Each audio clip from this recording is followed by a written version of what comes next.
Dabar, kai jau žinome, iš kur kilo klasikinis vyriškas stilius, pakalbėkime apie tai, kodėl jis svarbus ir kokią naudą suteikia. Pirmas privalumas – nesensanti klasika. Skirtingai nei trumpalaikės mados tendencijos, klasikinis vyriškas stilius niekada neišeina iš mados. Gerai pasiūtas kostiumas ar kokybiški odiniai batai visada atrodys puikiai, nepriklausomai nuo dešimtmečio. Antras privalumas – pasitikėjimas savimi.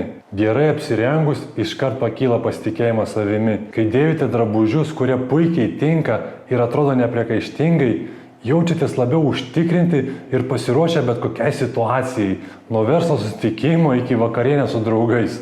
Trečias privalumas – universalumas. Investavę į klasikinius drabužius galite sukurti daugybę derinių iš kelių pagrindinių dalių.